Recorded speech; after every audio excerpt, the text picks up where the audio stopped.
Assalamualaikum warahmatullahi wabarakatuh. Waalaikumsalam warahmatullahi wabarakatuh. Berlibur ke Tanjung Pinang naik kapal selam. Cakep. Nunggunya di pinggir dermaga. Cakep. Ketika ada yang mengucapkan salam, harap dijawab dengan lantang dan bertenaga. Assalamualaikum warahmatullahi wabarakatuh. Waalaikumsalam warahmatullahi wabarakatuh. Rabbi shrah li sadri wa yassir li amri wahlul 'uqdatam min lisani yafqahu qawli. Yang terhormat Bapak, Ibu, Saudara sekalian, hadirin yang saya hormati, serta teman-teman yang saya cintai juga banggakan. Pertama, marilah kita panjatkan puji syukur kehadirat Allah SWT yang telah memberikan nikmat sehat dan kesempatan untuk dapat berkumpul pada hari ini. Tak lupa, sholawat serta salam kita curahkan kepada junjungan Nabi besar kita, Nabi Muhammad SAW, kepada keluarganya, sahabatnya, para tabiinnya, kita semua, serta kepada seluruh umatnya hingga akhir zaman. Amin, amin, ya rabbal alamin. Hadirin yang dirahmati Allah, pada kesempatan kali ini saya akan membahas mengenai isu yang sangat penting bagi kita semua, yaitu menjaga lingkungan. Tidak bisa dipungkiri, lingkungan tempat tinggal kita saat ini sedang mengalami kerusakan yang sangat serius. Jika kita tidak segera bertindak, masa depan dan generasi mendatang akan terancam. Teman-teman, pernahkah kalian memperhatikan perubahan iklim semakin tinggi setiap tahunnya? Cuaca yang tidak menentu, banjir, kebakaran hutan, serta pencemaran udara, air, laut, dan tanah merupakan bentuk nyata dampak kerusakan lingkungan. Sayangnya, banyak dari kita masih acuh tak acuh terhadap hal ini, seperti membuang sampah sembarangan, menggunakan plastik sekali pakai, dan boros dalam penggunaan air serta listrik. Tahukah kalian, terdapat beberapa fakta terkait kerusakan lingkungan di Indonesia yang diakibatkan oleh kegiatan manusia itu sendiri. Di antaranya, 30% dari 2,5 juta hektar terumbu karang di Indonesia mengalami kerusakan. Kerusakan inilah yang diakibatkan oleh manusia itu sendiri yang meningkatkan resiko terjadinya bencana di daerah pesisir, mengancam keanekaragaman hayati laut, dan menurunkan produksi perikanan laut.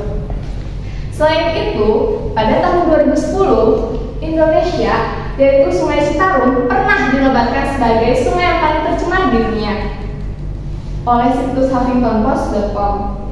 World Bank juga menempatkan Jakarta sebagai kota dengan polutan tertinggi ketiga setelah Beijing, Meksiko, dan New Delhi. Padahal lingkungan adalah tempat tinggal kita.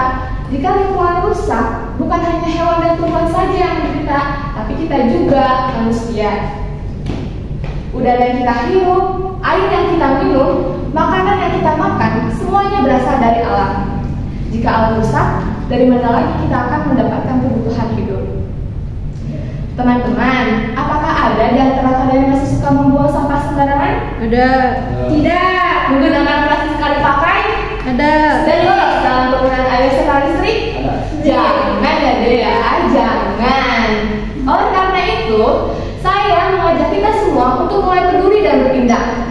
Karena sudah selayaknya kita menjaga bumi ini dari kerusakan lingkungan. Lalu bagaimana caranya? Ada beberapa hal sederhana yang dapat kita lakukan.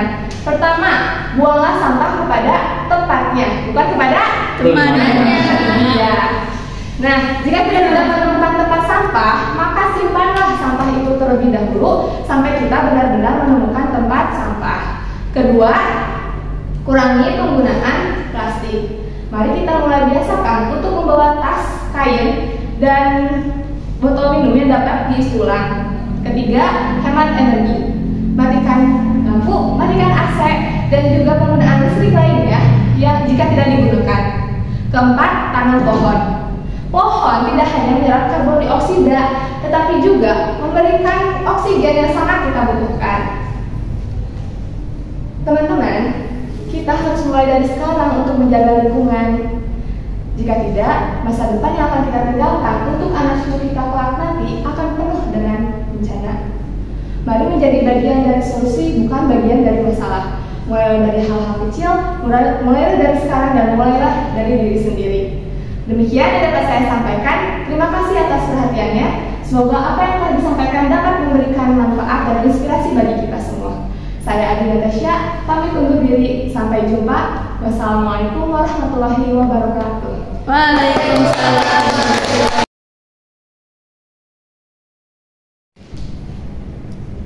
Assalamualaikum warahmatullahi wabarakatuh. Waalaikumsalam warahmatullahi wabarakatuh.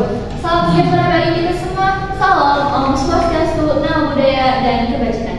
Salam Pancasila, salam moderasi beragama. Hamdan wa syukranillah, salawatan wa salaman ala Rasulillah amma ba'du. Pertama-tama, ibu dosen yang saya hormati dan teman-teman yang saya banggakan.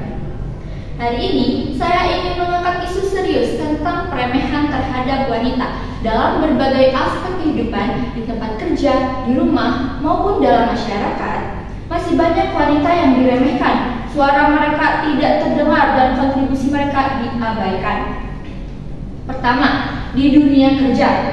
Kita sering melihat wanita dianggap kurang kompeten dibandingkan pria. Penelitian menunjukkan bahwasanya wanita harus bekerja lebih keras untuk mendapatkan pengakuan yang sama. Hal ini menciptakan budaya di mana wanita merasa tidak percaya diri dan tidak dihargai.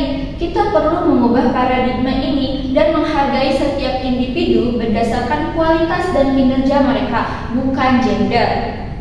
Kedua, dalam konteks keluarga, banyak wanita yang masih terjebak dalam peran tradisional sebagai pengurus rumah tangga. Masyarakat seringkali meremehkan pekerjaan domestik, padahal itu adalah pekerjaan yang sangat penting. Tanpa pengakuan dan dukungan, wanita tidak dapat berkontribusi secara optimal di luar rumah. Kita perlu menghargai semua peran baik di dalam maupun di luar rumah. Ketiga, dalam konteks masyarakat, suara wanita seringkali diabaikan di dalam diskusi penting. Banyak keputusan yang diambil tanpa mempertimbangkan perspektif wanita, yang dapat mengakibatkan kehidupan yang tidak adil. Ini menegaskan perlunya lebih banyak partisipasi wanita dalam proses pengambilan keputusan. Untuk itu, mari kita bersama-sama berupaya untuk menghentikan peremehan terhadap wanita. Kita harus mendukung kesetaraan, menghargai setiap suara, dan memastikan bahwa setiap wanita dapat mencapai potensinya tanpa batasan yang ditetapkan oleh masyarakat. Dengan langkah bersama, kita dapat menciptakan lingkungan yang lebih inklusif dan adil. Untuk itu, saya meminta teman-teman semua untuk mengepalkan tangan kalian. Dan ketika saya mengatakan hidup wanita yang melawan, teman-teman menjawab hidup. Dan yang ketiga kalinya, hidup, hidup, hidup. Oke? Oke.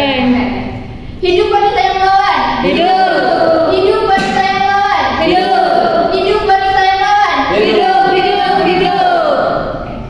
Sekian dari saya. Terima kasih. Assalamualaikum warahmatullahi wabarakatuh. Waalaikumsalam. Assalamualaikum warahmatullahi wabarakatuh. Waalaikumsalam warahmatullahi wabarakatuh. Selamat pagi dan salam sejahtera bagi kita semua.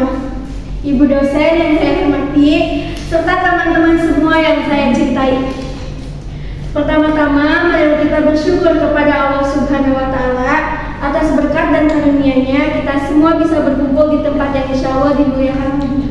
Amin ya Allah ya Rabbal Alamin.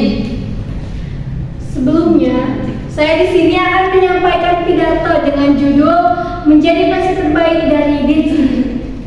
Setiap dari kita memiliki potensi yang luar biasa.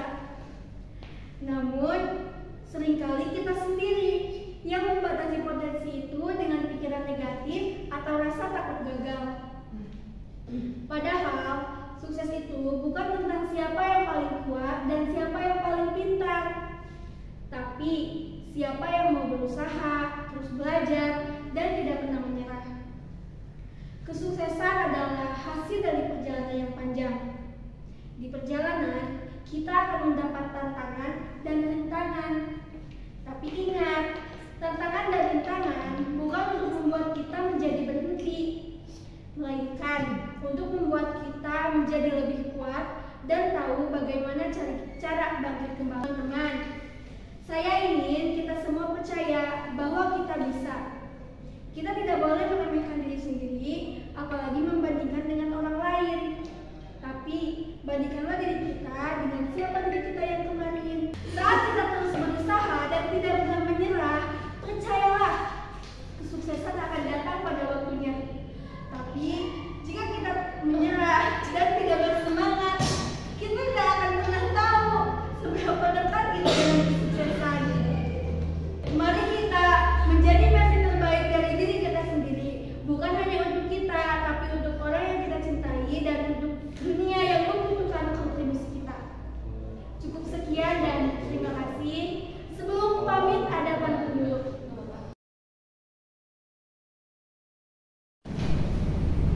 Assalamualaikum warahmatullahi wabarakatuh. Waalaikumsalam warahmatullahi wabarakatuh. Puji syukur marilah kita panjatkan kehadirat Allah Subhanahu wa taala. Salawat serta salam marilah kita limpahkan junjungan kita ke Nabi Muhammad Sallallahu alaihi wasallam. Berdirinya saya di sini, saya akan berpidato tentang NKRI milik kita. Saudara-saudara sekalian, di dalam pertempuran yang lampau, kita sekalian menunjukkan bahwa rakyat Indonesia memiliki satu pertahanan yang tidak bisa dijebol. Sekarang, mari kita perjuangkan negeri ini. Sekali lagi, memperjuangkan toleransi di negeri ini. Pemuda-pemudi dari Jawa, pemuda-pemudi dari Kalimantan, Sulawesi, Sumatera, dan pemuda-pemudi yang ada di negeri ini.